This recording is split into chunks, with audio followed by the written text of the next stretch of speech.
আমাদের উপর রাসূল আকরাম সাল্লাল্লাহু আলাইহি ওয়াসাল্লামের প্রাপ্য কিছু হক আছে।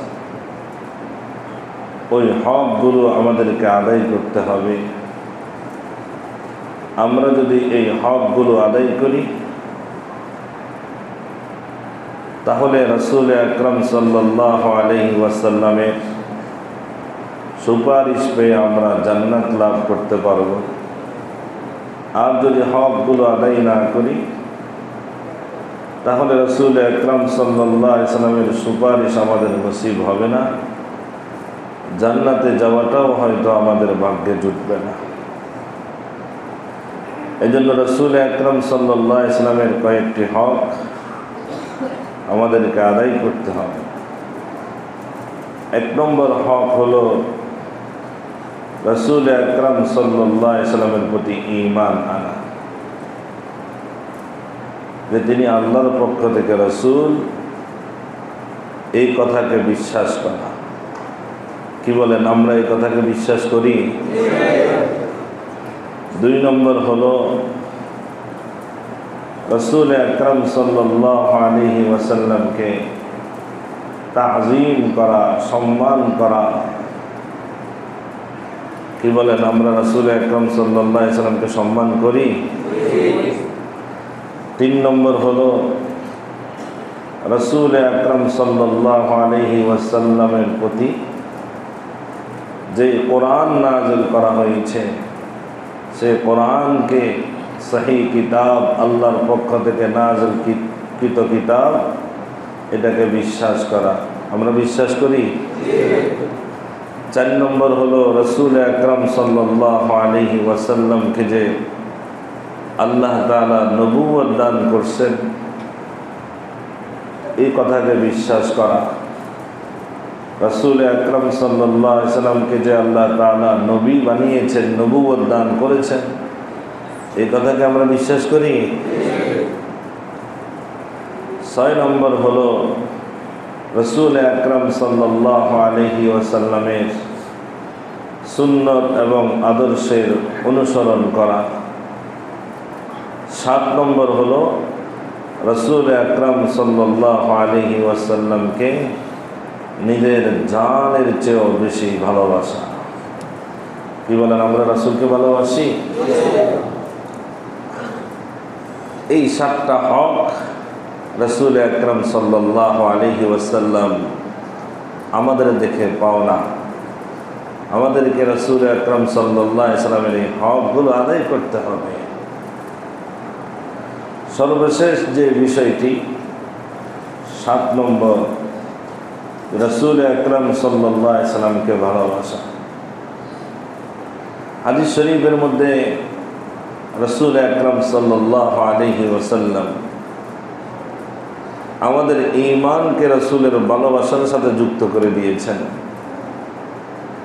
আমাদের ঈমান রাসূল আকরাম সাল্লাল্লাহু আলাইহি ওয়াসাল্লামের ভালোবাসার সাথে সম্পৃক্ত। যে উম্মত রাসূলকে যতটুকু ভালোবাসবে তার ঈমান ততটুকু হবে। যে ব্যক্তি রাসূল আকরাম সাল্লাল্লাহু আলাইহি ওয়াসাল্লামকে অর্ধেক ভালোবাসে তার ঈমান অর্ধেক হবে। যে ব্যক্তি রাসূল আকরাম সাল্লাল্লাহু আলাইহি ওয়াসাল্লামকে পরিপূর্ণ ভালোবাসে তার ঈমান পরিপূর্ণ হয়ে যাবে। সুবহানাল্লাহ।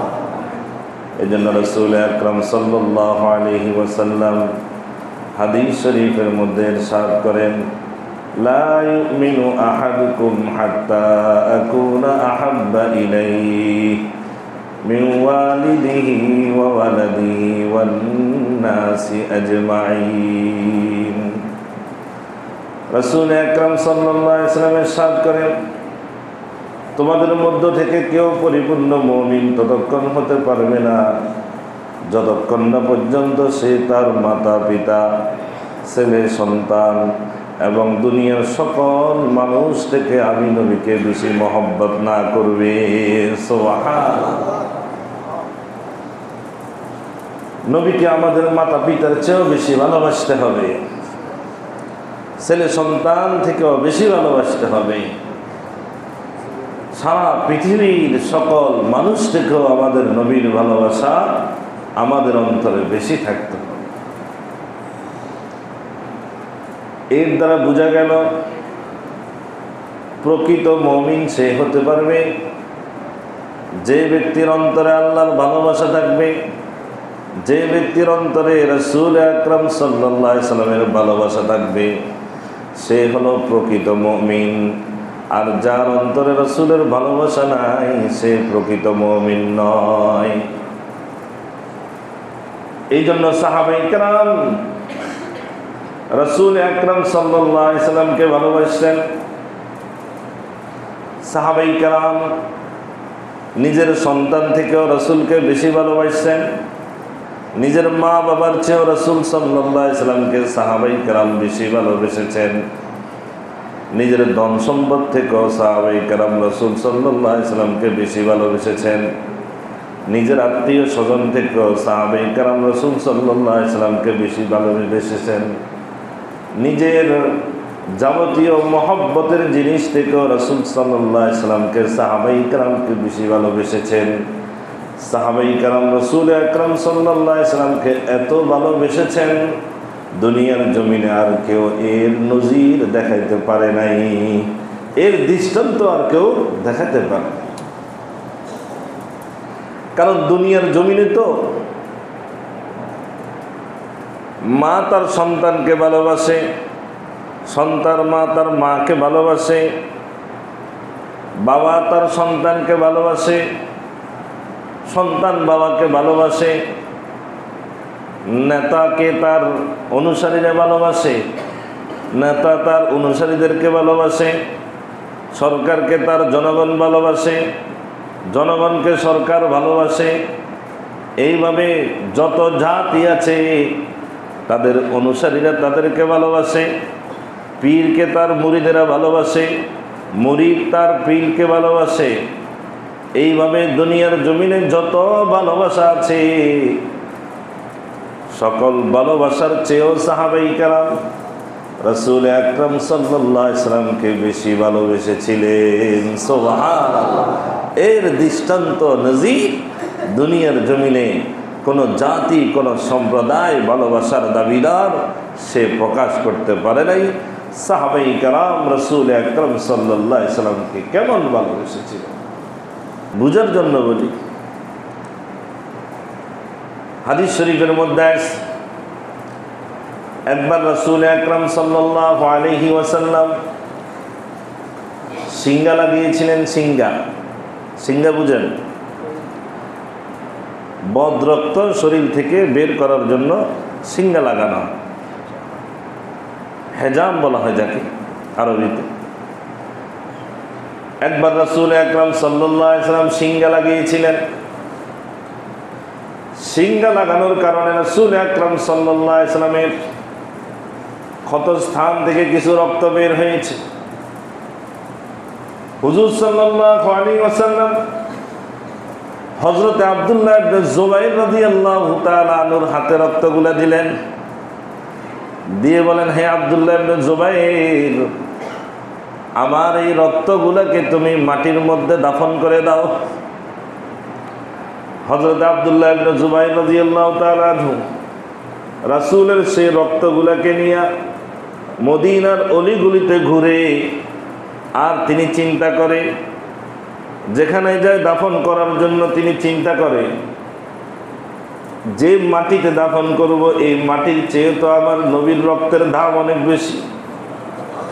যেখানে যাই দাফন করতে চায় তার মনের ভিতরে প্রশ্ন আছে যে এই মাটির চেয়ে তো আমার নবীর রক্তের দাম বেশি, আমার নবীর এই রক্তটাকে আমি কিভাবে মাটির মধ্যে দাফন করব। এক পর্যায়ে পুরা দিন ঘোরাঘুরি করলো, সে রাসূল আকরাম সাল্লাল্লাহু আলাইহি ওয়াসাল্লামের ওই রক্তগুলোকে দাফন করতে পারে নাই। শেষ পর্যন্ত তিনি সিদ্ধান্ত নিলেন আমি কি করব। সিদ্ধান্ত নিয়ে রাসূলের ওই রক্তগুলোকে তিনি পান করে ফেললেন। সুবহানাল্লাহ। রাসূল আকরাম সাল্লাল্লাহু আলাইহি ওয়াসাল্লামের দরবারে গেলেন। রাসূল বলেন, হে আব্দুল্লাহ ইবনে জুবাইর, আমার রক্তগুলো কি করছো? হযরত আব্দুল্লাহ ইবনে জুবাইর বলেন, ইয়া রাসূলুল্লাহ, ইয়া হাবিবাল্লাহ, আমার সঠিক হোক বা ভুল হোক, আমি আপনার এই রক্তের মোকাবেলায় কোনো জমিনকে আমি পাই না যে জমিনে আপনার এই রক্তগুলোকে আমি দাফন করব, তা আমি পান করে ফেলছি। রাসূল আকরাম সাল্লাল্লাহু আলাইহি ওয়াসাল্লাম বলেন, লান তামাসসাকান নার। আব্দুল্লাহ ইবনে জুবাইর, তুমি আমি নবীর ভালোবাসা এবং সম্মান কে এত উঁচু করেছো যে তুমি আমি নবীর রক্তগুলো পান করে ফেলছ। মনে রাখবে, যার শরীরের মধ্যে আমি নবীর রক্ত আছে সেই শরীর জাহান্নামের আগুনে স্পর্শই করবে না। আব্দুল্লাহ ইবনে জুবাইর রাদিয়াল্লাহু তাআলা আনহু রাসূল আকরাম সাল্লাল্লাহু আলাইহি সাল্লামের রক্ত পান করা ছাড়া রাসূল আকরাম সাল্লাল্লাহু আলাইহি সাল্লামের রক্তের সম্মান অন্য জায়গায় তিনি রাখতে পারেন নাই। রাসূল আকরাম সাল্লাল্লাহু আলাইহি সাল্লামের ভালোবাসা তাদের ভিতরে এমন ছিল। ইসলামী ইতিহাসে দ্বিতীয় নম্বর যুদ্ধ উহুদের যুদ্ধ। যারা মক্কা মদিনাতে গিয়েছেন তারা দেখেছেন, মদিনাতুল মুনাওয়ারা থেকে 4 থেকে 4.5 কিলোমিটার দূরে উহুদের ময়দান, যে উহুদের ময়দানে রাসূল আকরাম সাল্লাল্লাহু আলাইহি ওয়াসাল্লামের দন্দান শহীদ হয়েছিল, যে উহুদের ময়দানে রাসূল আকরাম সাল্লাল্লাহু আলাইহি ওয়াসাল্লাম রক্তাক্ত হয়েছিলেন, যে উহুদের ময়দানে প্রায় 70 জন সাহাবী সেখানে শহীদ হয়েছিলেন। ওই উহুদের ময়দানে উহুদের যুদ্ধ প্রায় শেষ পর্যায়ে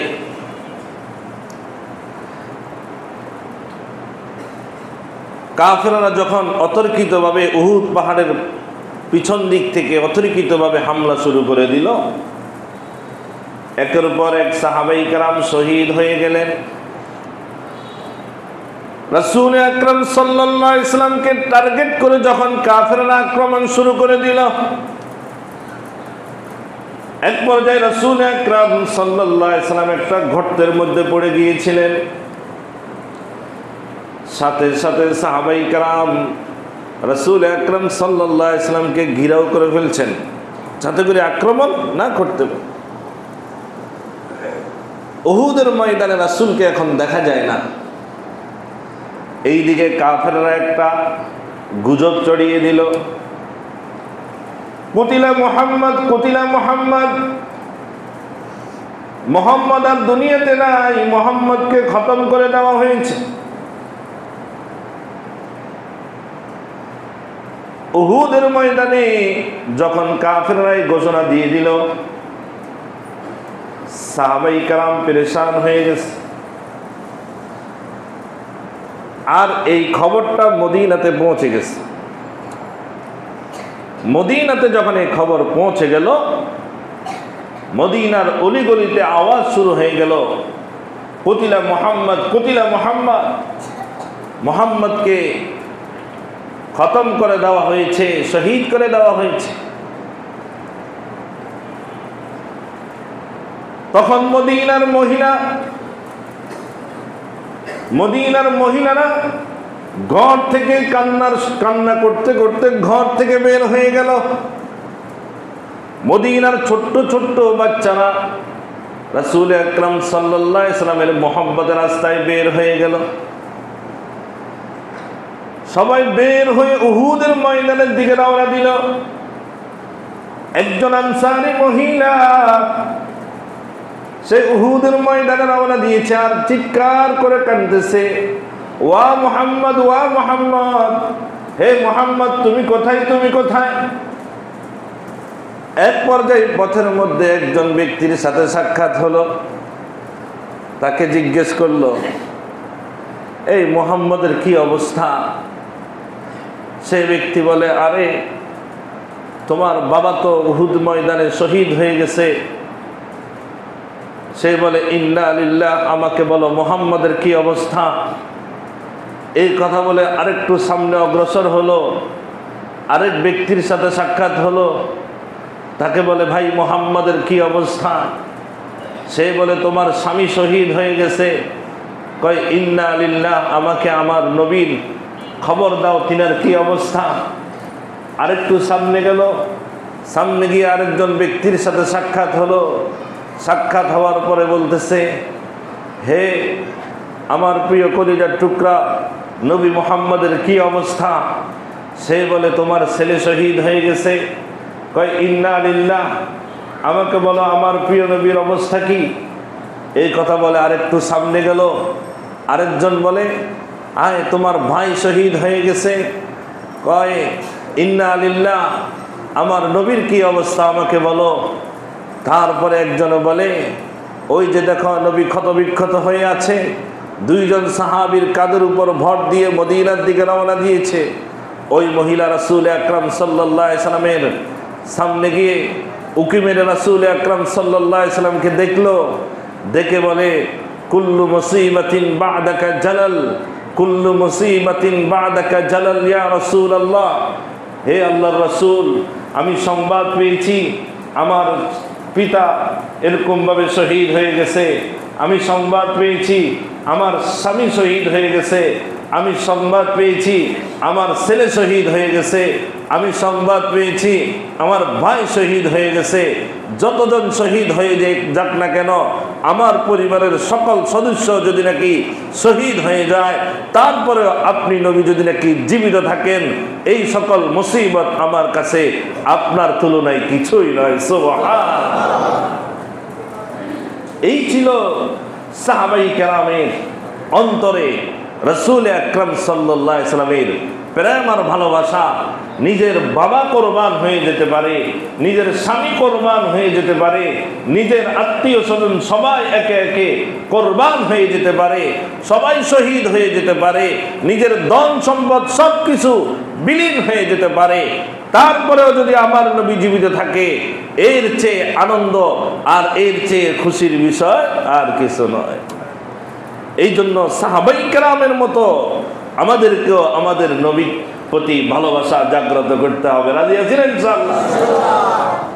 ইশক সে বেতাব জু দিল হাই নেহি वो दिल नहीं, इश्क से बेताब जू दिल हाई नहीं वो दिल नहीं, जलवाए जाना से खाली जो है वो मंजिल नहीं, जलवाए जाना से खाली जो है वो मंजिल नहीं, इश्क महबूबे खुदा जिस दिल में हासिल नहीं, इश्क महबूबे खुदा जिस दिल में हासिल नहीं, लाखों मोमिन हो मगर ईमान में कामिल नहीं, लाखों मोमिन हो मगर ईमान में कामिल नहीं। আল্লাহর বান্দা বলেন যেমনিভাবে একটা ঘর, ওই ঘরের মধ্যে যদি নাকি কোনো বসবাসকারী না থাকে, যেমনিভাবে একটা ঘর, ওই ঘরের মধ্যে যদি কোনো বসবাসকারী না থাকে, ওই ঘরটা যেমনিভাবে ধ্বংস হয়ে যায়, ঠিক তেমনিভাবে যার অন্তরে রাসূল আকরাম সাল্লাল্লাহু আলাইহি সাল্লামের ভালোবাসা নাই, তার অন্তরটাও একদিন আস্তে আস্তে ধ্বংস হয়ে যায়। যার অন্তরে রাসূল আকরাম সাল্লাল্লাহু আলাইহি সাল্লামের ভালোবাসা নাই, সে নিজেকে যত বড় ঈমানদার দাবি করুক না কেন, বাস্তবে সে ঈমানদার নয়। রাসূল আকরাম সাল্লাল্লাহু আলাইহি সাল্লামের ভালোবাসা যার অন্তরে যতটুকু থাকবে, তার ঈমানের পাওয়ারও ততটুকু থাকবে। এই জন্য আমরা রাসূল আকরাম সাল্লাল্লাহু আলাইহি সাল্লামকে ভালোবাসবো তো ইনশাআল্লাহ। এখন কথা হলো রাসূল আকরাম সাল্লাল্লাহু আলাইহি সাল্লামকে ভালোবাসার মাপকাঠি কি? আমি রাসূলকে ভালোবাসি, এটার মাপকাঠি কি? রাসূল আকরাম সাল্লাল্লাহু আলাইহি সাল্লামকে ভালোবাসার মাপকাঠি আমাকে জানতে হবে। আমি কতটুকু ভালোবাসি, এই মাপকাঠি রাসূল আকরাম সাল্লাল্লাহু আলাইহি সাল্লাম হাদিস শরীফের মধ্যে দিয়ে দিয়েছে। রাসূল আকরাম সাল্লাল্লাহু আলাইহি সাল্লাম বলেন, মান আহাব্বা সুন্নতি ফাকাদ আহাব্বানি ওয়া মান আহাব্বানি কানা মাই ফিল জান্নাহ। রাসূল আকরাম সাল্লাল্লাহু আলাইহি সাল্লাম বলেন, যে ব্যক্তি আমি নবীর সুন্নতকে মহব্বত করলো, ফাকাদ আহাব্বানি, সে আমি নবীকে মহব্বত করলো। সুবহানাল্লাহ বলেন। ওয়া মান আহাব্বানি কানা মাই ফিল জান্নাহ, আর যে আমাকে মহব্বত করলো সে আমি নবীর সাথেই জান্নাতে থাকবে। সুবহানাল্লাহ। যে আমার সুন্নতকে মহব্বত করলো সে আমি নবীকে মহব্বত করলো। এই হাদিস থেকে একটা মাপকাঠি দেওয়া হয়েছে। সেই মাপকাঠিটা হলো আমি আমার নবীকে কতটুকু ভালোবাসি, আমার কাছে রাসূলের সুন্নত যতটুকু আসে ততটুকু ভালোবাসি। আমার কাছে রাসূলের সুন্নত নাই, আমি রাসূলকে ভালোবাসি না। আমার কাছে রাসূলের সুন্নত কিছু আছে, তা আমি নবীকে কিছু ভালোবাসি। আমার কাছে রাসূল আকরাম সাল্লাল্লাহু আলাইহি সাল্লামের অর্ধেক সুন্নত আছে, তা আমি রাসূলকে অর্ধেক ভালোবাসি। আমার কাছে রাসূল আকরাম সাল্লাল্লাহু আলাইহি সাল্লামের পরিপূর্ণ সুন্নত আছে, তা আমি রাসূল আকরাম সাল্লাল্লাহু আলাইহি সাল্লামকে পরিপূর্ণ ভালোবাসি। মাপকাঠি দিয়ে দেওয়া হচ্ছে। একজন সাহাবী রাসূল আকরাম সাল্লাল্লাহু আলাইহি সাল্লামের দরবারে গিয়ে বলেন, ইয়া রাসূলুল্লাহ, ইয়া হাবিবাল্লাহ, মাতা আকুনু মুমিনান খালিসা। ওগো আল্লাহর রাসূল, আমি কখন একজন খাঁটি মুমিন হব? রাসূল আকরাম সাল্লাল্লাহু আলাইহি সাল্লাম বলেন, ইদা আহবাবতাল্লাহ, যখন তুমি আল্লাহকে ভালোবাসবে। ওই ব্যক্তি আবার বলে, মাতা উহিব্বুল্লাহ, আমি আল্লাহকে কখন ভালোবাসনেওয়ালা হব? রাসূল আকরাম সাল্লাল্লাহু আলাইহি সাল্লাম বলেন, ইদা আহবাবতা রাসূলা, যখন তুমি আল্লাহর রাসূলকে ভালোবাসবে। তখন ওই সাহাবী বলেন, ইদা উহিব্বু মাতা উহিব্বু রাসূলা, আমি আল্লাহর রাসূলকে কখন ভালোবাসার দাবি করতে পারবো? তখন রাসূল আকরাম সাল্লাল্লাহু আলাইহি সাল্লাম বলেন, ইদা তাবাতা সুন্নাতাহু ওয়া তাবাতা তরিকাতা, যখন তুমি রাসূলের সুন্নত এবং আদর্শকে লালন করবে, রাসূলের সুন্নত এবং আদর্শকে পালন করবে, তখন তুমি দাবি করতে পারো তুমি রাসূলকে ভালোবাসো। সুবহানাল্লাহ।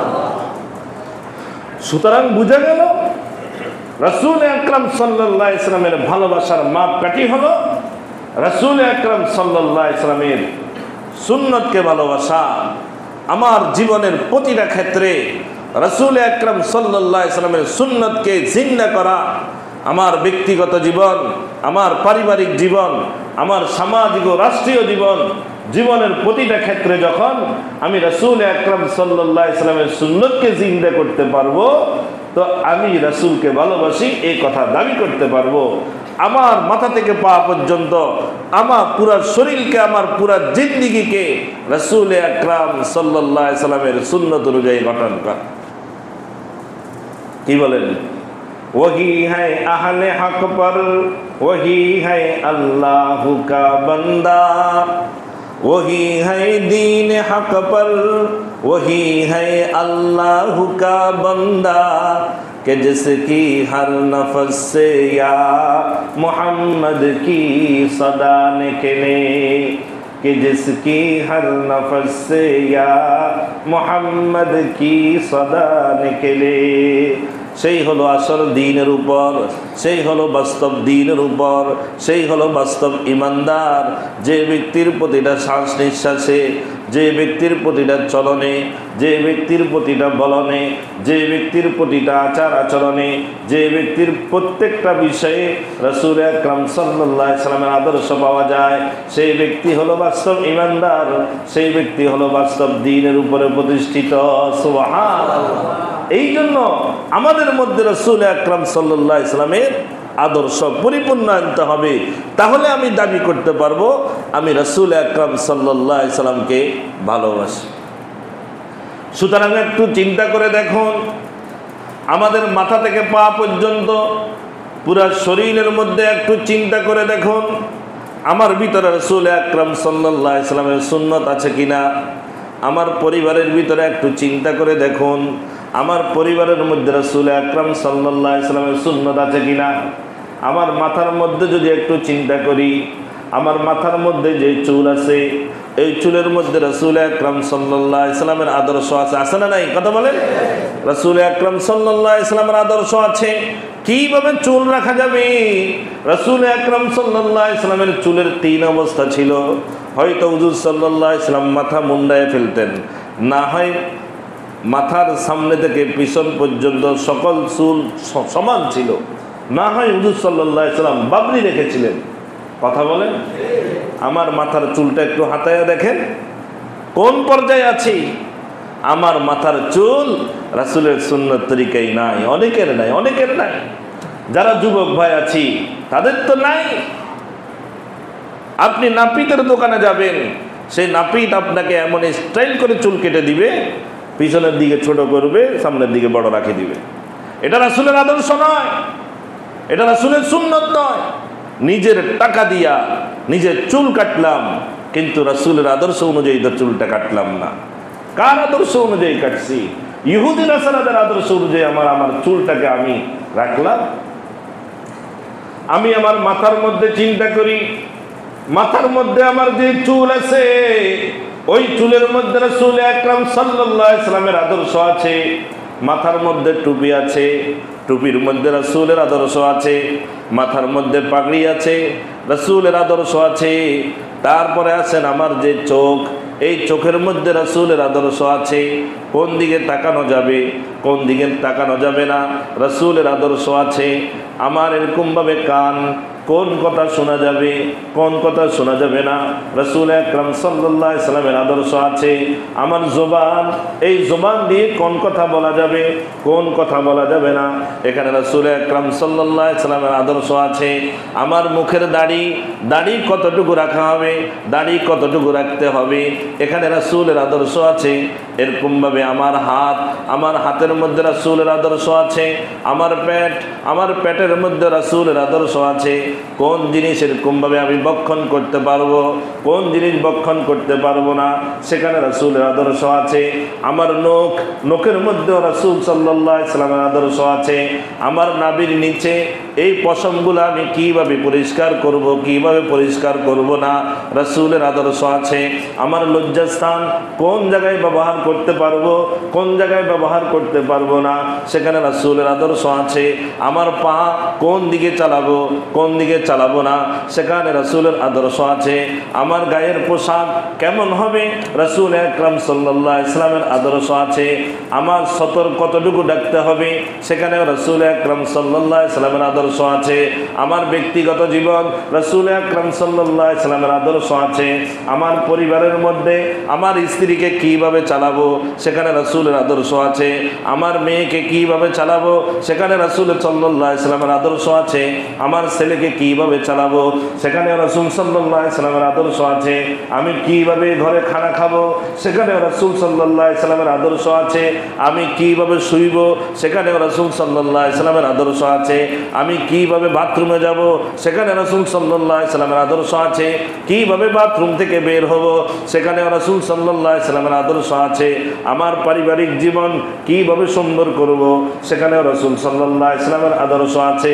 আমার ব্যবসা বাণিজ্য, সেখানেও রাসূল সাল্লাল্লাহু আলাইহি সাল্লামের আদর্শ আছে। আমি আমার সমাজে কিভাবে চলবো, সেখানেও রাসূল সাল্লাল্লাহু আলাইহি সাল্লামের আদর্শ আছে। আমি আমার রাষ্ট্রীয়ভাবে কিভাবে চলবো, সেখানেও রাসূল সাল্লাল্লাহু আলাইহি সাল্লামের আদর্শ আছে।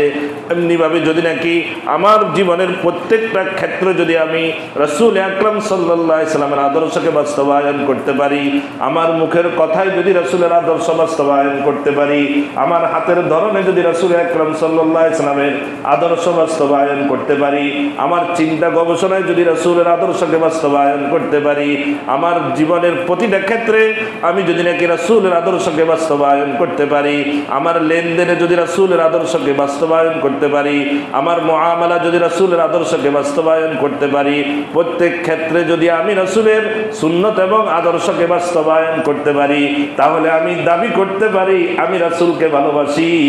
আর নয় যদি আমি দাবি করি রাসূলকে ভালোবাসি কিন্তু রাসূলের আদর্শ আমার মাঝে নাই, এই ভালোবাসা হলো মিথ্যা ভালোবাসার দাবিদার। এটা মিথ্যা ভালোবাসার দাবিদার। আল্লাহর বান্দা বলেন লাউ কুনতা সাদিকান ফি হুব্বিহি লাআতা'তাহু ইন্নাল মুহিব্বা লিমান ইউহিব্বু মুতি'উ লাউ কুনতা সাদিকান ফি হুব্বিহি লাআতা'তাহু ইন্নাল মুহিব্বা লিমান ইউহিব্বু মুতি'উ তুমি যদি দাবি করো তুমি রাসূলকে ভালোবাসো তাহলে রাসূলের আদর্শ মানতে হবে। তার কারণ হলো যে ব্যক্তি যাকে ভালোবাসে সে তার আদর্শ লালন করে। কথা বলেন, যে ব্যক্তি যাকে ভালোবাসে সে তার কি আদর্শ লালন করে। কিন্তু আফসোস আজকে তাকায় দেখেন, আমি তো রাসূলকে ভালোবাসি দাবি করি, আমরা কারা কারা রাসূল সাল্লাল্লাহু আলাইহি সাল্লামকে ভালোবাসি হাত উঠাই তো। আয় আল্লাহ আমাদের অন্তরে আরো পরিপূর্ণ ভালোবাসা জাগ্রত করে দেন, সকলে বলে আমিন। এবারে মিলান, আমার মাথার মধ্যে চুল রাসূলের আদর্শ অনুযায়ী আছে কিনা মিলান, মিলান। যদি বলেন নাই, ভালোবাসা এতটুকু নাই। কথা বলেন, আমার মাথার মধ্যে রাসূলের সুন্নাত টুপি আছে কিনা মিলান। যদি না থাকে ভালোবাসা এতটুকুও নাই। আমার মাথার মধ্যে যে রাসূলের সুন্নাত পাগড়ি মিলান, যদি না থাকে এতটুকু ভালোবাসা নাই। এখানে অনেক ভাই আছি 50, 60, 70 বছর বয়স হয়ে গেছে, জীবনে একদিনও পাগড়ি বাঁধে নাই, জীবনে একদিনও পাগড়ি বাঁধে নাই। মনে করছে যে পাগড়ি বাঁধা হুজুরের কাজ, ইমাম সাহেবের কাজ, খতিব সাহেবের কাজ, পাগড়ি বাঁধে না। অথচ এটা রাসূল আকরাম সাল্লাল্লাহু আলাইহি ওয়াসাল্লামের সুন্নাত। শুধু রাসূলের সুন্নাত না, এটা সকল নবীদের সুন্নাত। শুধু সকল নবীদের সুন্নাত না, এটা ফেরেশতাদের আদর্শ। সুবহানাল্লাহ। ফেরেশতারা সব সময় পাগড়ি পরা অবস্থায় থাকে, কিন্তু আমি কই পাগড়ি বাঁধছি।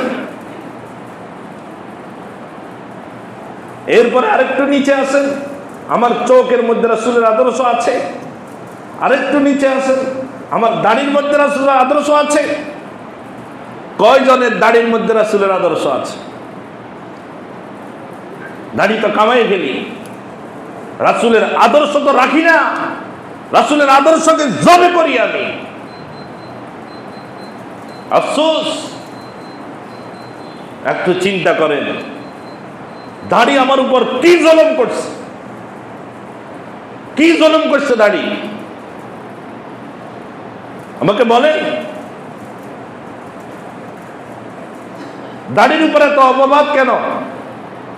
দাড়ি রাখলে বুড়ো বুড়া মনে হবে, দাড়ি রাখলে বয়স্ক মনে হবে, দাড়ি রাখলে স্ত্রী ভালোবাসবে না, দাড়ি রাখলে বন্ধু ভালোবাসবে না, দাড়ি রাখলে সন্ত্রাস বলবে, দাড়ি রাখলে জঙ্গিবাদ বলবে। কি অপরাধ করলো রাসূলের দাড়ি?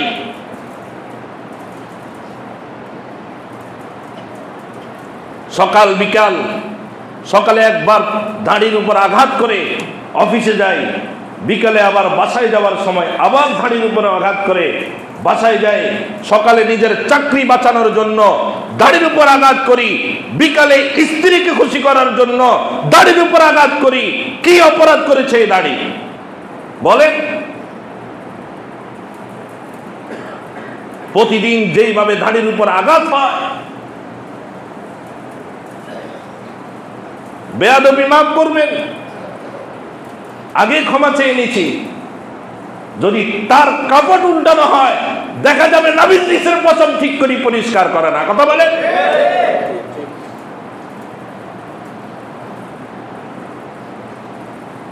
কিসের মুসলমান, কিসের মহব্বতের দাবি করি আমি,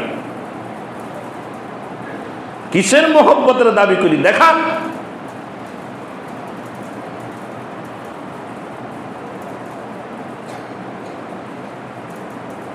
যারা দাড়ি রাখেন না তাদের কাছে আমার আবেদন, 1 নম্বর, দাড়ি রাখেন নাই, রাসূল আকরাম সাল্লাল্লাহু আলাইহি ওয়াসাল্লামের আদর্শ মানেন নাই, রাসূল সাল্লাল্লাহু আলাইহি ওয়াসাল্লামের সুন্নাত মানেন নাই, আদর্শ মানেন নাই। অনেকে ফতুয়া তালাশ করে যে দাড়ি কতটুকু রাখতে হবে, ছোট্ট রাখলে তো হবে, অমুক রাখলে তো হবে, তমুক রাখলে তো হবে, অমুকে দাড়ি কামায়, সৌদি আরবে ইমাম সাহেবের দামি দাড়ি কামায়, ওখানে অমুকে কামায়। আরে এগুলো তো আদর্শ। সেগুলো কেন ফলো করবেন? আমার নবী কি বলছে? আফুল্লুহা ওয়াকসুস শারি, রাসূল সাল্লাল্লাহু আলাইহি ওয়াসাল্লাম ডাইরেক্ট বলেছেন, দাড়ি লম্বা করো, মোছ খাটো করো। অনেকে আছে এক একটা মোছ এত লম্বা লম্বা রাখে, কিন্তু দাড়ি নেই। সে আবার কি হয়ে যায়? আল্লাহর ওলি হয়ে যায়, সে আবার বুজুর্গ হয়ে যায়, সে আবার পিসাব হয়ে যায়, তার আবার মাজারও থাকে। কথা বলে না, আছে না নাই? সে আবার দয়াল বাবা হয়ে যায়, সে আবার অমুক বাবা তমুক বাবা হয়ে যায়। আর আমাদের মতো কিছু অথর্ব, কিছু জাহেল তাদের পিছনে ঘুরতে থাকে, তাদের পিছনে ঘুরতে থাকে। আমার বাবা বাবা বাবার কদম বুঝি আর চাপলুসি করতে থাকে। কি বলেন, আছে না নাই? যদি রাসূলের একটা সুন্নত কারো ভিতরে নাই, সে যদি নিজেকে পীর দাবি করে, সে পীর নয়। যে ব্যক্তির রাসূল সাল্লাল্লাহু আলাইহি সাল্লামের কোন একটা সুন্নত যদি তার ভিতরে নাই, সে যদি ওলি দাবি করে, সে ওলি নয়। যে ব্যক্তি এরকম ভাবে রাসূলের একটা সুন্নত তার ভিতরে ছুটে গেছে, সে যদি নিজেকে বড় আল্লাহওয়ালা দাবি করে, সে আল্লাহওয়ালা নয়। দাবি করতে পারে, তার দাবি করাটা ভণ্ডামি ছাড়া আর কিছু নয়। রাসূলের সুন্নত ছাড়া কেউ ওলি হতে পারবে না। আর আপনি যদি মাথা থেকে পা পর্যন্ত পুরো শরীরে রাসূলের সুন্নতকে বাস্তবায়ন করেন, আপনার পরিবারে রাসূলের সুন্নতকে বাস্তবায়ন করেন, আপনাকে কেউ ওলি বলুক আর না বলুক, কোরআন হাদিস বলে আপনি হলেন সবচেয়ে বড় ওলি। কথা বলেন, আপনি সবচেয়ে বড় ওলি, আপনি সবচেয়ে বড় বুজুর্গ। তা আমার প্রশ্ন হলো, দাড়ি আপনাদেরকে কি এত অপরাধ করলো দাড়িটা? এক নম্বর, আপনি রাসূলের আদর্শ অমান্য করলেন। দুই নম্বর, আপনি বা আমি, আপনি বললে আবার অনেকে বলবো হুজুর আমাকে বলছে, আমি যদি দাড়ির উপর আঘাত করি, এক নম্বর আমি রাসূলের আদর্শ মানি নাই, রাসূল আকরাম সাল্লাল্লাহু আলাইহি ওয়াসাল্লামের সুন্নাত মানি নাই। আর রাসূল আকরাম সাল্লাল্লাহু আলাইহি ওয়াসাল্লাম বলেন, ওয়ামান আসানি ফাকাদ আবা, আমার যে উম্মত আমার সুন্নত মানে নাই, সে উম্মত আমার বিরোধিতা করছে। নাউজুবিল্লাহ বলেন। আজকে যদি কোন হিন্দু, কোন বৌদ্ধ, কোন নাস্তিক আমার নবীর বিরোধিতা করে, আমি বরদাস্ত করতে পারি না। কিন্তু আমি তো দৈনিক দাড়ি কামায়া কামায়া আমার নবীর বিরোধিতা করছি। কথা বলেন, কথা বলেন, কথা বলেন না কেন? ঠিক না? একজন হিন্দু, বৌদ্ধ, খ্রিস্টান, নাস্তিক যদি আমার নবীর বিরুদ্ধে কোনো কথা বলে, আমার নবীর সুন্নতের বিরুদ্ধে কথা বলে, আমি বরদাস্ত করতে পারি না। আর আল্লাহর হাবিব বলেন, ওয়ামান আসানি ফাকাদ আবা, যে আমার সুন্নত মানে নাই, সে আমার বিরোধিতা করলো। তা আমিও তো নবীর বিরোধিতা করলাম। কথা বলেন না কেন? এক নম্বর, যে ব্যক্তি বা আমি যদি দাড়ি কামাইয়া ফেলি অথবা দাড়ি খাটো করে রাখি, স্টাইল করে দাড়ি রাখি, মনে রাখবেন রাসূলের সুন্নত হলো এক মুষ্টির পরে কাটা যাবে। এক মুষ্টির ভিতরে যদি আমি কর্তন করি, তাহলে আমি রাসূলের সুন্নত মানি নাই, রাসূল সাল্লাল্লাহু আলাইহি সাল্লামের আদর্শের বিরোধিতা করলাম। খেলাফে পয়গম্বর কসেরা গজিদ, খেলাফে পয়গম্বর কসেরা গজিদ, কে হরগিজ বমঞ্জিল নখাদ রসিদ। যে ব্যক্তি রাসূল আকরাম সাল্লাল্লাহু আলাইহি সাল্লামের সুন্নতের বিরোধিতা করবে, মনে রাখবেন রাসূলের সুন্নতের বিরোধিতা করে তুমি কিছুই করতে পারবে না। এই কথা মনে রাখবা, হাসরের ময়দানে তুমি কিন্তু মঞ্জিলে মাকসুদ পর্যন্ত অর্থাৎ জান্নাত পর্যন্ত পৌঁছতে পারবে না। রাসূলের সুন্নতের বিরোধিতা করে রাসূলের সাল্লাল্লাহু আলাইহি সাল্লামের সুপারিশ পাবে না, জান্নাত পাবে না। দুই নম্বর, তাহলে এক নম্বর রাসূলের আদর্শ মানি নাই, রাসূলের সাথে বিরোধিতা হয়ে গেছে। দুই নম্বর, আমি যদি নাকি রাসূলের সুন্নত দাঁড়ি না রাখি, তাহলে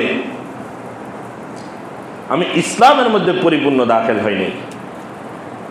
আল্লাহ তাআলা কোরআনুল কারীমের মধ্যে বলেন, উদখুলু ফিস সিলমি কাফা, তোমরা ইসলামের মধ্যে পরিপূর্ণ দাখিল হয়ে যাও, ইসলামের মধ্যে তোমরা পরিপূর্ণ প্রবেশ করো। তোমার মাথা থেকে পা পর্যন্ত পুরো শরীরকে ইসলামের মধ্যে প্রবেশ করাও, তোমার পরিবারকে ইসলামের মধ্যে প্রবেশ করাও পরিপূর্ণভাবে। সুতরাং যদি নাকি আমি রাসূলের একটা আদর্শ না মানলাম, আমি ইসলামের মধ্যে পরিপূর্ণ দাখিল হই নাই, আমার মুখের দাড়ি যদি নাকি আমি কর্তন করলাম, তাহলে মনে রাখবেন আমি ইসলামের মধ্যে পরিপূর্ণভাবে প্রবেশ হই নাই। কথা বলেন, এই দাড়ি কাটতে কাটতে কাটতে কাটতে কাটতে কাটতে এই অবস্থায় তার মৃত্যু হয়। তো সে মৃত্যুবরণ করলো কোন অবস্থায় বলেন?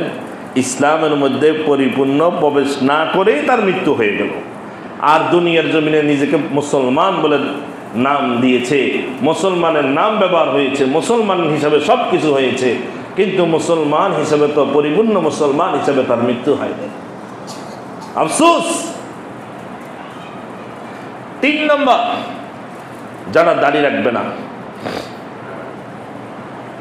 এটা শয়তানের ষড়যন্ত্র। কোরআনে কারিমে আল্লাহ বলছে, কোরআনে কারিমের মধ্যে শয়তান আল্লাহর সাথে চ্যালেঞ্জ করছে, ওয়ালা উযিল্লান্নাহুম। শয়তানকে যখন আল্লাহ তাআলা জান্নাত থেকে বের করে দিয়েছে, শয়তান তখন আল্লাহর সাথে চ্যালেঞ্জ করছে, আমাকে তো জান্নাত থেকে বের করে দিয়েছেন, ওয়ালা উযিল্লান্নাহুম, আমি কিন্তু আপনার বান্দাদেরকে এরকম ভাবে গোমরা করে দিব, উমান্নিয়ান্নাহুম, এবং তাদেরকে আমি আগামীর আশা তাদের অন্তরে জাগ্রত করব। তারা বলবে আগামীকালকে নামাজ পড়ব, আগামী বছর থেকে রোজা রাখবো, আগামী বছর হজ করব। এই আগামীর চক্করে তাদেরকে ফালায়া তাদের পুরা জীবন শেষ করে দিব। কথা কি বুঝেন নাই? শয়তান চ্যালেঞ্জ করছে।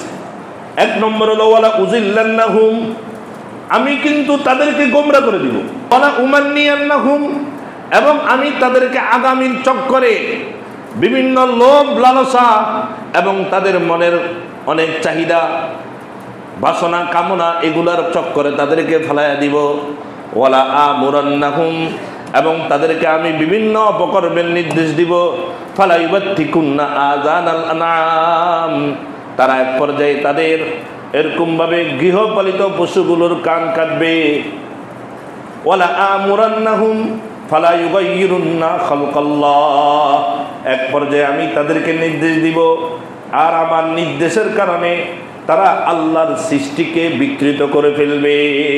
তারা আল্লাহর সৃষ্টিকে কি করবে? আরে কথা বলেন না কেন? বিকৃত করে ফেলবে। আল্লাহ সৃষ্টি করেছেন, মুখে দাড়ি থাকবে। যারা দাড়ি কাটে তারা আল্লাহর সৃষ্টির উপর আঘাত করেছে। আল্লাহর সৃষ্টি তার পছন্দ হয় নাই, সে আল্লাহর সৃষ্টিকে পরিবর্তন করে দেয়। কার নির্দেশে? শয়তানের নির্দেশে। কার নির্দেশে? এটা কোরআনে কারিমে আল্লাহ স্পষ্ট বলছে, ওয়ালা আমুরান্নাহুম ফালা ইউগাইয়িরুন্না খালকাল্লাহ, যে ব্যক্তি আমি তাদেরকে নির্দেশ দিব তারা যেন আল্লাহর সৃষ্টিকে পরিবর্তন করে দেয়। সুতরাং যারা দাড়ি কাটে তারা আল্লাহর সৃষ্টি পরিবর্তন করলো। আল্লাহ সৃষ্টি করেছেন পুরুষের মুখে দাড়ি থাকবে, নারীদের মুখে দাড়ি থাকবে না। পুরুষের চুল ছোট থাকবে, নারীদের চুল বড় থাকবে। এইভাবে আল্লাহ তাআলা দুনিয়ার নিজামকে সাজাইছেন। আমার পছন্দ হয় না, আমি দাড়ি কাটলাম, তার মানে এই কথা বুঝাই, হে আল্লাহ তোমার এই সৃষ্টি আমি পছন্দ করি না, তোমার এই সৃষ্টি আমার ভালো লাগে না, আমি তোমার সৃষ্টিকে পরিবর্তন করে দিলাম। নাউজুবিল্লাহ বলেন। এরপর আল্লাহ বলেন, ওয়ামান ইয়াত্তাখিযিশ শাইতানা ওয়ালিয়্যাম মিন দুনিল্লাহ ফাকাদ খাসিরা খুসরানাম মুবিনা।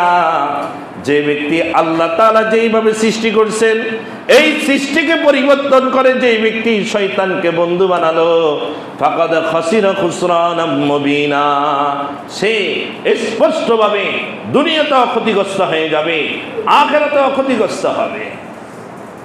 নাউজুবিল্লাহ বলেন না।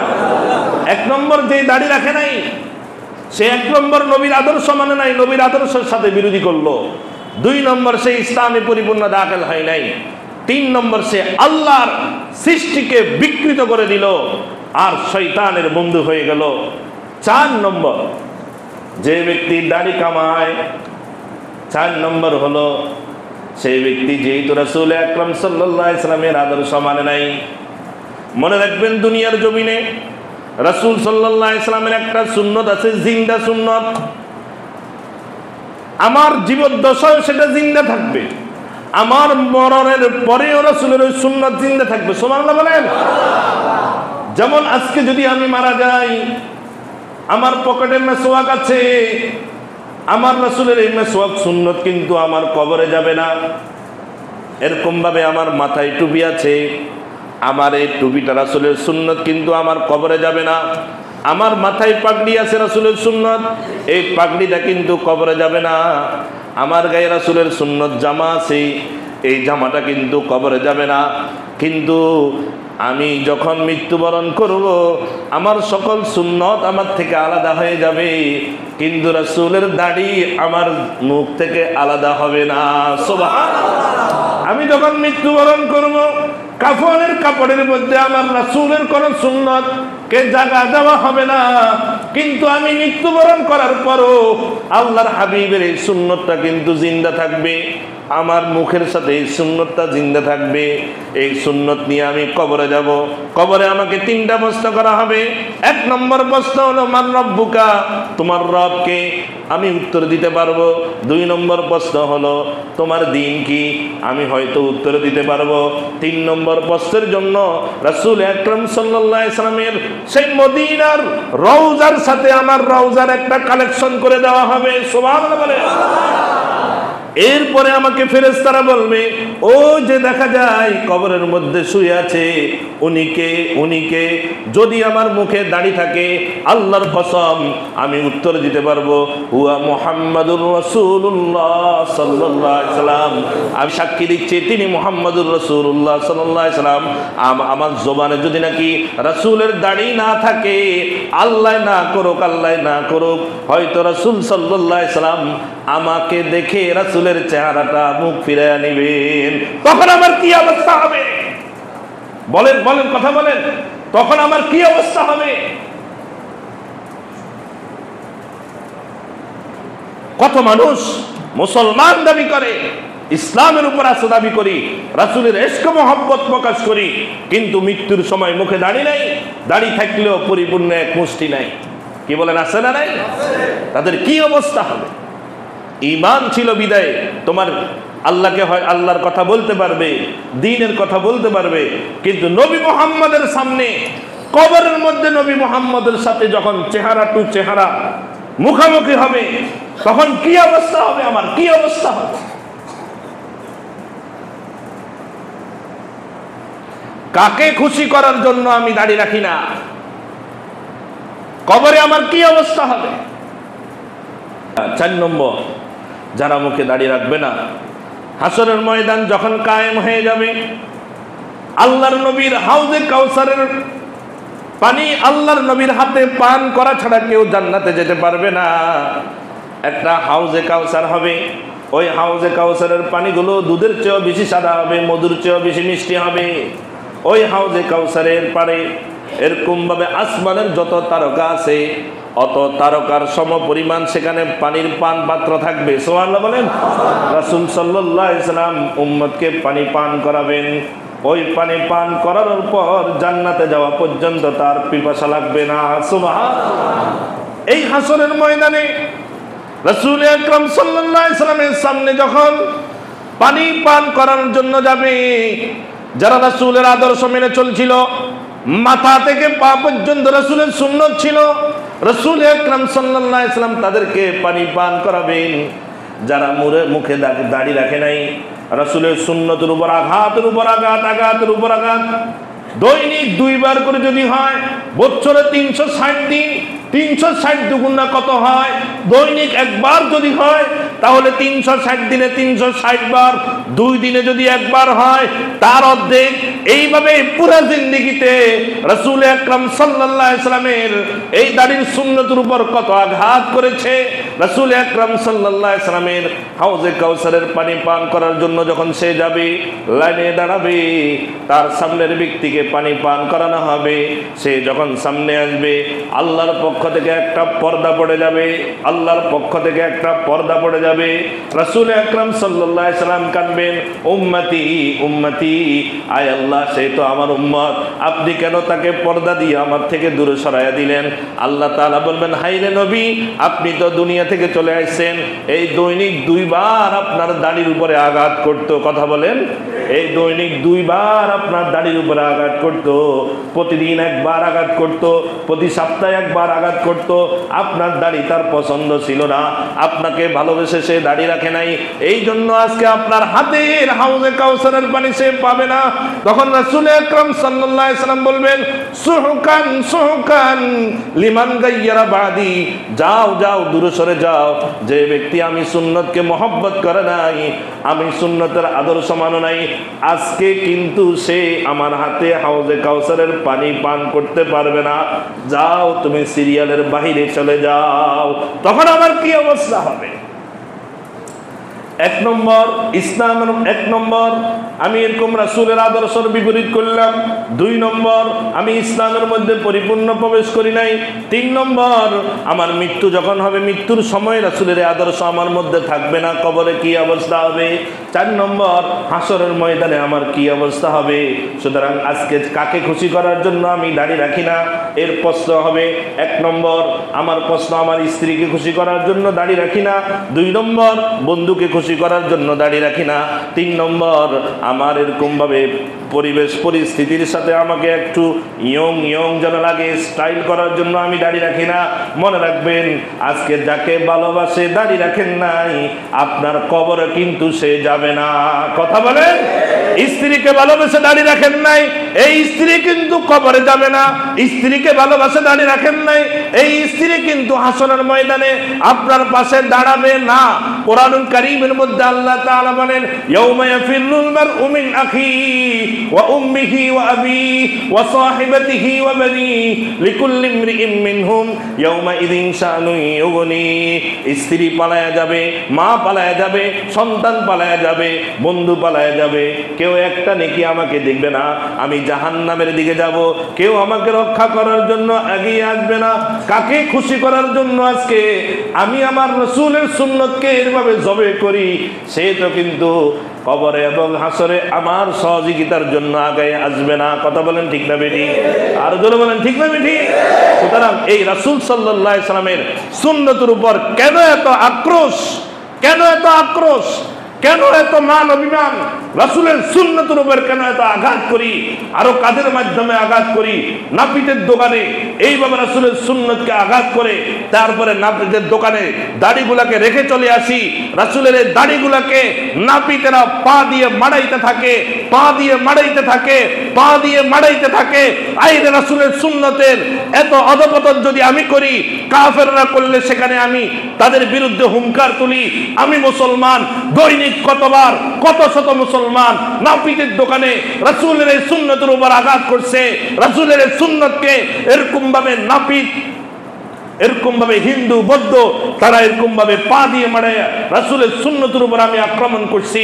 হাসরের ময়দানে আমার কি অবস্থা হবে? এখান থেকে আমাদেরকে শিক্ষা নিতে হবে, রাসূলের আদর্শকে পুরো জীবনে আমাকে বাস্তবায়ন করতে হবে। বাস্তবায়ন করা ছাড়া আমি রাসূলকে মহব্বত করি এই কথার দাবি করলে আমার দাবি ভুল হবে। আমি মিথ্যা দাবিদার হব। আমি বাস্তব দাবিদার তখন হব যদি নাকি রাসূল আকরাম সাল্লাল্লাহু আলাইহি সাল্লামের প্রত্যেকটা সুন্নতকে আমি বাস্তবায়ন করতে পারি। রাজি আছি না ইনশাআল্লাহ?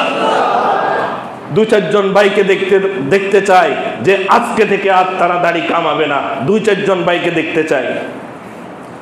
1 নম্বর হচ্ছে দাড়ি, 1 নম্বর দাঁড়ান ভাই দাঁড়ান। 1 নম্বর হলো দাড়ি একেবারে ছেঁচে ফেলে। খেয়াল করেন, দাড়ি সাঁচা, দাড়ি ছোট রাখা একই গুনাহ। দাড়ি সাঁচা, দাড়ি ছোট রাখা, এক মুষ্টি থেকে ছোট রাখা বরাবর একই গুনাহ। ভাই সামনে আসেন, বরাবর একই গুনাহ, একই গুনাহ। ভাই আর কেউ নাই যে আমার দাড়ি আজকে থেকে ছোট আর কাটবো না, এটা এক মুষ্টি পরিমাণ হয়ে যাবে। আর একজন লোক দরকার, বেশির দরকার নাই, একজন লোক দরকার। দাঁড়ান দাঁড়ান ভাই, এদিকে আসেন, এদিকে আসেন, এদিকে আসেন, এদিকে আসেন ভাই। অনেক মুসল্লি ভাই আছে। একবার আমি আলিফ হাউজিং করোনার পরে এক মুসল্লি ভাই মারা যাবে। মারা যাওয়ার সময় আমাকে তওবা করার জন্য নিয়েছে যে হুজুর তওবা করাই দেন। এখন আমি তওবা করাতে গেছি, তওবা যেদিন করেছি সে তার পরের দিন মারা গেছে। তওবা যেদিন করেছি তার পরের দিন মারা গেছে। যখন তওবা করাইতে নিলাম তখন সে বলল, হুজুর আমার মুখে দাড়ি ছিল না, আমি আপনার একটা বয়ানে শুনে দাড়ি, আপনার তো দাড়ি আছে মাশাআল্লাহ, আপনার তো দাড়ি কাটেন নাকি? হালকা কাটা যাবে না, এক মুষ্টি এক মুষ্টি হওয়ার আগ পর্যন্ত দাড়ি কাটবো না। বলেন, এক মুষ্টি হওয়ার আগ পর্যন্ত দাড়ি কাটবো। আল্লাহ তাআলা তৌফিক দান করেন, সকলে বলি আমিন। বাস, আজকের আলোচনা এখানে সফল। একজন ব্যক্তি যদি দাড়ি রাখে এটাই সফল, মাশাআল্লাহ। আল্লাহ তাআলা কবুল করেন। এই যে আমার ভাই দাড়ি রাখছে, তবে দাড়িটা একটু স্টাইল করে রেখেছে, আলহামদুলিল্লাহ। আজকে থেকে তিনি এরকম ভাবে ওয়াদা করছেন তো আর দাড়ি কাটবো না, ঠিক আছে? এক মুষ্টি পর্যন্ত আর দাড়ি কি কাটবো না। আল্লাহ তাআলা ভাইকে কবুল করেন, সকলে বলি আমিন। বাস, এই দুই একজন যদি হয় এটাই কিন্তু আমার যথেষ্ট। তো আলিফ হাউজিং ওই ব্যক্তি মৃত্যুবরণ করার আগের দিন আমাকে নিয়ে বলতেছে যে হুজুর আমাকে তওবা করাই দেন। তো তওবা করা দিয়েছি, হুজুর এই যে দাড়ি, আপনার একটা বয়ান শুনে আমি দাড়িটা রাখছি, আর তার দাড়ি এক মুষ্টির উপরে হয়ে গেছে। আমি আপনার বয়ান শোনার পরে আর একদিনও দাড়ি কাটি নাই। এরপরের দিন সে মারা গেছে। তা আলহামদুলিল্লাহ, আমি অন্তত এতটুকু শুকরিয়া আদায় করছি যে যার সে অন্তত মৃত্যুর সময় রাসূলের সুন্নতটা নিয়ে এবারে মৃত্যুবরণ করতে পারলো। সুবহানাল্লাহ বলেন, এতটুকু যথেষ্ট। এই যে ভাই, আমার ভাই দাড়ি আছে, আমরা চাই ভাই ইনশাল্লাহ দাড়িটাকে কি লম্বা করবে। রাজি আছি না ইনশাল্লাহ? ভাই কাঁদতেছে, ভাই অসুস্থ। আল্লাহ তাআলা ভাইকে সুস্থ করে দেন, সকলে বলি আমিন। আল্লাহ তাআলা ঈমানের জন্য কবুল করেন, সকলে বলি আমিন। আরেকটা কথা তথ্য দিচ্ছি, সময় কিন্তু শেষ। একটা তথ্য দিচ্ছি, আমার কথাটা শুনেন। যখন আমাদের পতিত সরকার ছিল, আগের সরকার, অনেক মুসল্লি ভাইকে দেখছি দাড়ি লম্বা। দাড়ি কি, সরকার যখন চলে গেল, নতুন সরকার যখন আসলো, এরা দাড়ি কাটি শুরু করে গেছে। কথা বলেন, দাড়ি কাটি শুরু করছে। তা আমার প্রশ্ন, আগে কেন দাড়ি লম্বা রাখছো, এখন কেন দাড়ি ছোট করছো? কথা বলেন, আগে কেন দাড়ি লম্বা রাখছো, এখন কেন দাড়ি ছোট করছো? এখানে আমার প্রশ্ন। এখন দাড়ি ছোট করে ফেলেছে, ঝাড়ুর মতো করে ফেলছে। এক মুষ্টির পরিমাণ দাড়ি লম্বা হতে হবে স্বাভাবিকভাবে। যদি কেউ কাটে এক মুষ্টির পরে কাটতে হবে। এক মুষ্টির ভিতরে যদি কেউ দাড়ি কাটে, দাড়ি সাঁচা আর এটা সমান। এই জন্য ভাই, অনেক ভাই আছে হয়তো এখানে লজ্জার কারণে উঠতেছেন না, দাঁড়াচ্ছেন না। আমি সবার জন্য দোয়া করি, আয় আল্লাহ সকলের মুখের এই দাড়িটাকে আপনার রাসূলের সুন্নত অনুযায়ী জিন্দা করে দেন, সকলে বলে আমিন। আয় আল্লাহ, আমরা দাড়ির, বলেন আয় আল্লাহ। এখানে তো সমস্যা, বলে আমরা রাসূলের এই দাড়িকে সুন্নতি দাড়ি নিয়ে কবরে যেতে চাই। আল্লাহ আমাদেরকে তৌফিক দান করো, আমিন। ওয়া আখির দাওয়ানা।